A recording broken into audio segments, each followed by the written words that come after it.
पंडित जी, हमारे दर्शकों को आपने बताया कि खरीदारी का क्या है शुभ मुहूर्त, तो सभी इस शुभ मुहूर्त में खरीदारी करने से धनतेरस पर आपके घर पर धन वर्षा होगी और धन वर्षा हो सकती है। अब ये भी जानना चाहेंगे कि कैसे धनतेरस पर पूजा करनी चाहिए पंडित जी।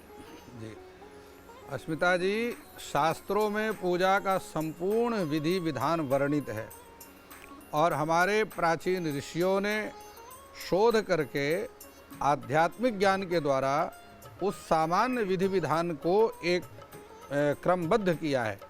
मैं आपके चैनल के माध्यम से दर्शकों को बतलाना चाहता हूँ कि भगवान धन्वंतरी का पूजन करने के लिए सर्वप्रथम एक लकड़ी की चौकी के ऊपर सफ़ेद, पीला अथवा लाल रंग का वस्त्र बिछा करके वहाँ पर धन्वंतरी, भगवान कुबेर, भगवान गणपति, माता लक्ष्मी की स्थापना करनी चाहिए और घर के मुख्य द्वार पर यम देवता के लिए भी दीपदान करना चाहिए।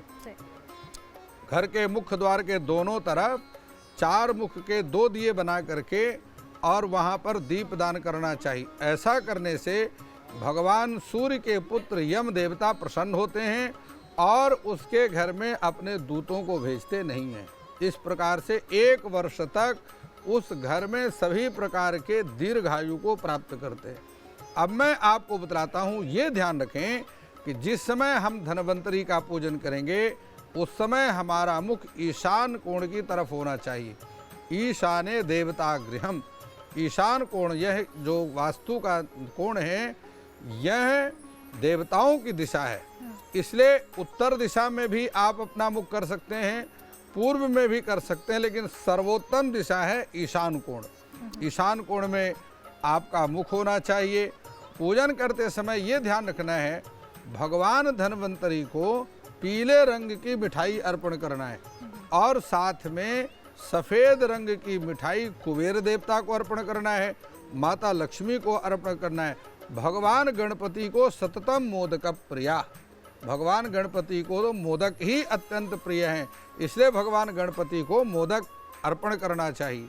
आप यह भी ध्यान रखें वहाँ नवग्रहों का पूजन करना बहुत नितांत आवश्यक होता है।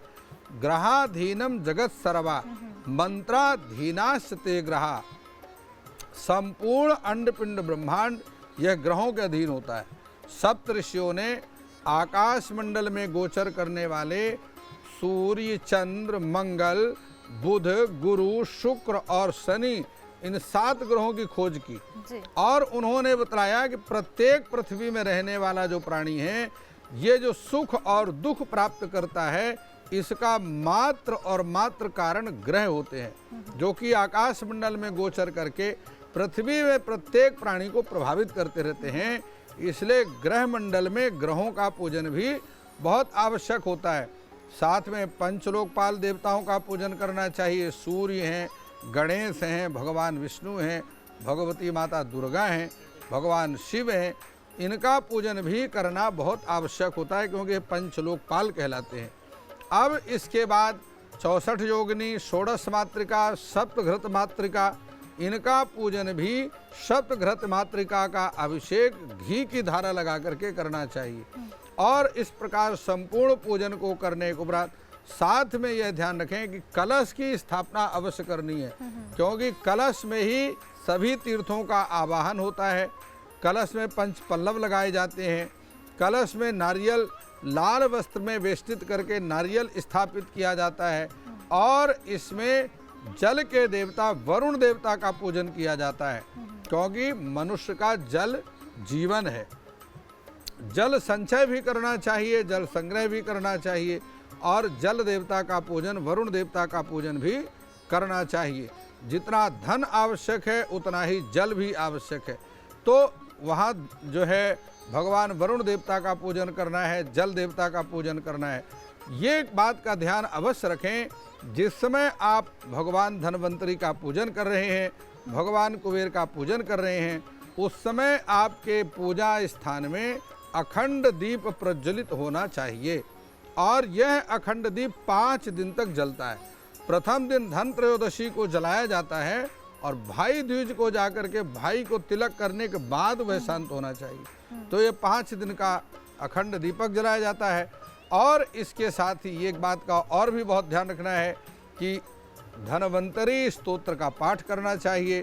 धन्वंतरी स्तोत्र का पाठ करते समय अपने आरोग्यता के, घर परिवार के और अपने नात रिश्तेदार भाई बंधुओं के भी आरोग्यता के लिए कामना करनी चाहिए और अमृतत्व की कामना करनी चाहिए। असतो मां सद्गमय, तमसो मां ज्योतिर्गमय, मृत्युर्मां मृतम गमय। हे परमात्मा, मुझे असत्य से सत्य की ओर ले चलो, हैं, और तमसो मां ज्योतिर्गमय, अज्ञान रूपी अंधकार से छुड़ा करके ज्ञान रूपी प्रकाश की ओर ले चलो, और मृत्युर्मां मृतम गमय, मृत्यु के भय से हटा करके मुझे अमरता की ओर लेकर के चलो, ऐसी कामना करनी चाहिए। साथ में भगवान महामृत्युंजय, मृत्युंजय महादेव, भगवान महामृत्युंजय के मंत्र का, जो कि 52 अक्षर का मंत्र है, इस मंत्र का जाप करना चाहिए। रुद्राक्ष की माला में करना चाहिए। प्रथम धन त्रयोदशी से आरंभ करके भाई दूज तक हर बहन को अपने भाई के आरोग्यता के लिए, उत्तम स्वास्थ्य के लिए, कल्याण के लिए, धन धान की वृद्धि के लिए महामृत्युंजय मंत्र का जाप करना चाहिए। तो इस प्रकार से ये धन त्रयोदशी की संपूर्ण पूजा विधि है। और ये संपूर्ण पूजा विधि के बाद क्षमा याचना करना चाहिए और अंत में आरती की जानी चाहिए। ये बात हमेशा ध्यान रखें। पूजा के समय में आपके धुले हुए वस्त्र होना चाहिए और आसन पर बैठ करके पूजा करना है। बिना आसन के की गई पूजा स्वीकार नहीं होती, इसलिए आसन पर बैठकर पूजा करना है। पूजा के लिए आपका जो आसन है वो लाल अथवा पीले रंग का होना चाहिए, तो अति उत्तम बात है। काले और नीले रंग के आसन का प्रयोग पूजा के लिए ना करें, यह बात विशेष रूप से ध्यान रखें।